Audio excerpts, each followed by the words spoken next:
Ito na ata yung pinaka-the best na iPhone na pwede nyo mabili this year. This is the iPhone 13 Pro Max. Nirelease to ng around 2021. Magpo 4 years na to ngayon. And marami sa inyo yung nagtataka or nagtatanong kung sulit pa nga ba talaga etong iPhone na to. And take note, yung itsura nyo pa lang, kamukhang-kamukha lang ng bagong 16 Pro Max, which is walang masyadong pinagbago. Kaya naman kapag kayo ay merong mga budget pero ayaw nyo na talagang bumili ng bago dahil nga medyo overpriced, well, this might be for you. Pag-uusapan natin kung okay pa nga ba talaga siya and kung ano nga ba talaga yung value niya ngayon. So kung nagbabalak ka na bumili ng iPhone 13 Pro Max this year, we'll definitely finish this video. Dahil nga magsisimula tayo in 3, 2, 1, let's go!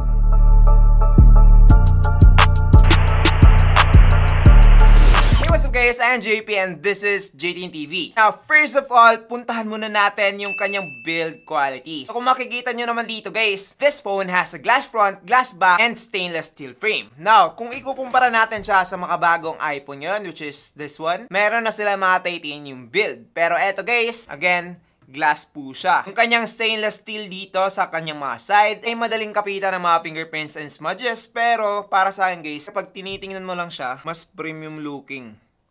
Diba?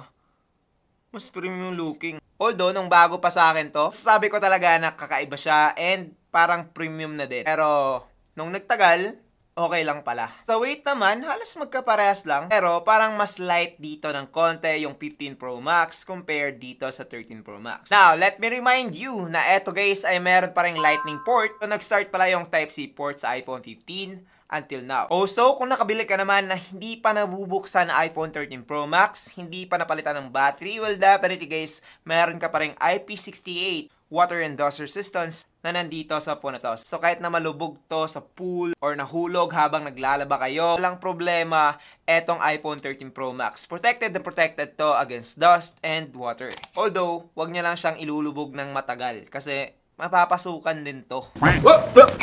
Now, what I like about this phone, specifically dito sa kulay na silver, is that mapagkakamalan pa rin talaga siyang iPhone 16 Pro Max. Yung pinakabago ngayon, 'di ba? Kasi kung makikita niyo naman yung itsura niya, guys, premium looking pa rin. Huwag niyo lang siyang ihaharap kasi nga wala pa siyang dynamic island. Kitang-kita talaga kagad sa front kung ano yung latest at kung ano naman yung hindi. But yes, para sa akin, build quality-wise, halos same na same lang yung feel. Especially kapag nag-case kayo palagi, same na same lang talaga sila ng feel ng mga bagong iPhone ngayon. Meron lang mga minimal na mga changes. Action button ng iPhone 15 Pro Max and yung camera button naman ng iPhone 16 Pro Max. Pero yes, nasabi ko sa inyo, sa una lang yan magagamit. Tagalan, hindi ko na napapansin and parang wala lang din silbi for me. Now, after almost 4 years na ginagamit itong phone ito, wala pa rin ako napansin na problema with its display. This phone has 6.7-inch Super Retina XDR OLED display with 120Hz refresh rate, HDR10, Dolby Vision, and up to 1200 nits na peak brightness. Although, pagdating sa specs, parang ang layo ng kanilang brightness, pero guys, when it comes to the real world na paggamit, halos same na same lang talaga sila. Except na lang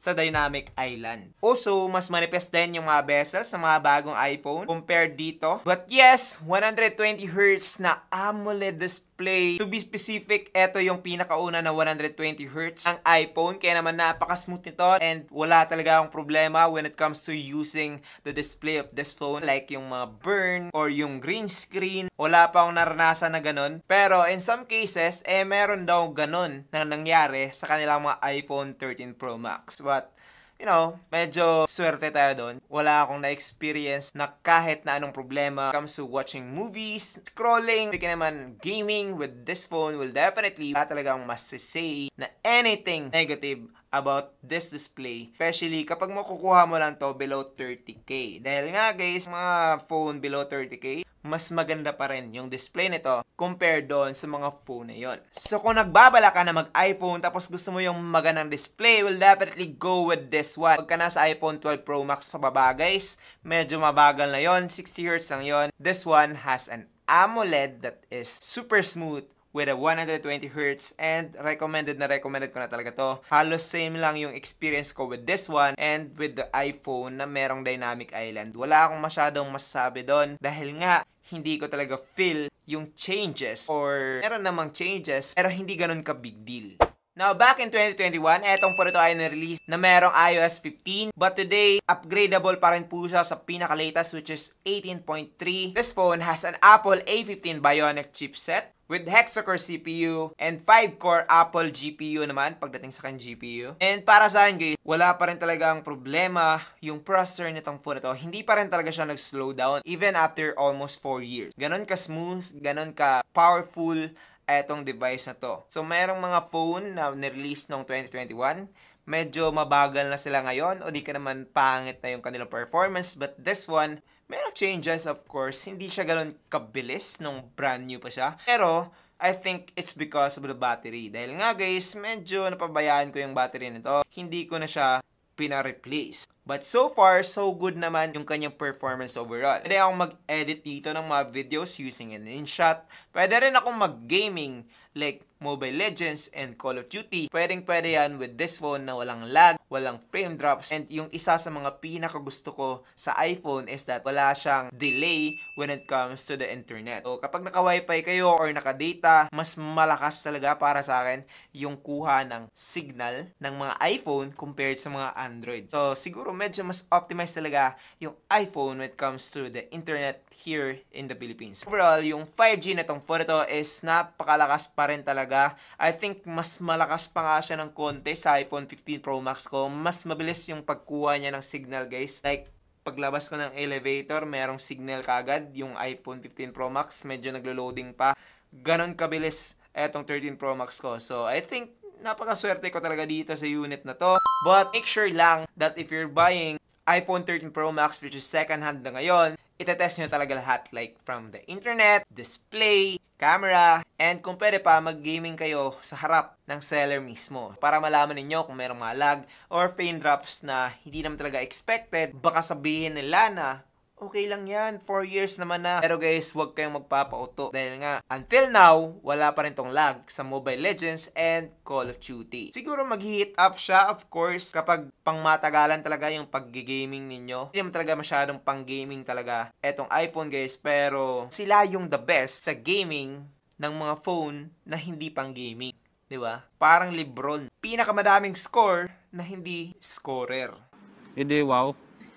Now, for the battery naman, etong phone ito ay mayroong 4,352 mAh battery. Nagsusupport siya ng Power Delivery 2.0 which is 50% in just 30 minutes. Nagsusupport din siya ng 15 watts na wireless charging through MagSafe. Para sa akin, yung charging na itong phone ito ay bilis lang din naman kapag gumagamit kayo ng mga fast charging na mayroong power delivery like Ugreen, Oki. Sa mayroong nakalagay na MFI or made for iPhone, magiging okay na yung charging ninyo or medyo mabilis na rin. Pero kung ikukumpara natin siya sa mga Android phone ngayon na mayroon ng 100 watts, 120 watts, medyo mabagal talaga to, of course. So kung naghahanap ka ng super fast na fast charging, ay hindi ko na marirecommend etong iPhone na to. Now, eto ay hindi sorpresa. Pero, halos lahat ng mga tao na gustong bumili ng second-hand na iPhone, hindi naman talaga gaming or performance yung hinahanap, but the camera. Yes! Kung gusto mo ng isang napakagandang camera sa isang hindi na masyadong mahal ngayon na presyo, well, definitely, this phone got you. Meron siyang 12MP wide camera, 12MP telephoto, and 12MP ultra-wide. Meron din po siyang 12MP na wide camera pagdating sa kanyang selfie. Meron na tong optical image stabilization and yung kanyang optical zoom sa kanyang telephoto is just 3 times. And also don't forget na makukuha natin palagi sa mga Pro Max yung kanyang LiDAR scanner. Now, as you can see here sa mga photos na nakuha ko with this phone, napakaganda talaga ng mga pictures ko with this one guys. Dahil nga, napaka-sharp, napaka-natural, and kapag iPhone talaga, alam mo na maganda yung magiging result every time na gagamitin mo siya pang picture-picture. Yung pinaka-gusto ko talaga sa iPhone guys is yung kanilang video quality. Sa picture kasi, or sa photo quality, medyo merong pang chance na matatalo sila ng Google Pixel or ng Samsung. Pero sa video quality guys, walang makakatalo dito. Legit. 4K at 60fps or 1080p at 120fps, makukuha mo na yan dito sa phone na to. Meron na din po tong cinematic mode, which is eto yung pinakaunang iPhone na merong ganito. The video quality of this phone is super sharp, super ganda, and kung ikaw ay gusto maging vlogger tapos gusto mo ng camera, well definitely eto guys yung marirecommend ko para sa inyo. Shoot lang kayo dito ng video, upload nyo kaagad sa inyong mga social media like TikTok, Facebook, and boom! Pwede ka nang maging vlogger. Vlogger na lang tayong lahat. No kidding guys, etong photo yung ginamit ko most of my videos sa TikTok. Para sa akin, okay na etong iPhone 13 Pro Max as a camera. Para siyang camera na merong screen.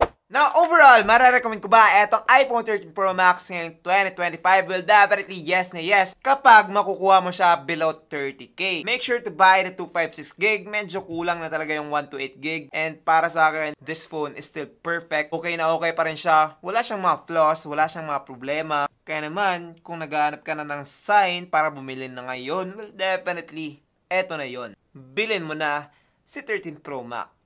So, I guess that's pretty much it for this video. I hope na nag-enjoy kayo. I am JP and this is JT TV. Thank you for watching and God bless. Bye-bye.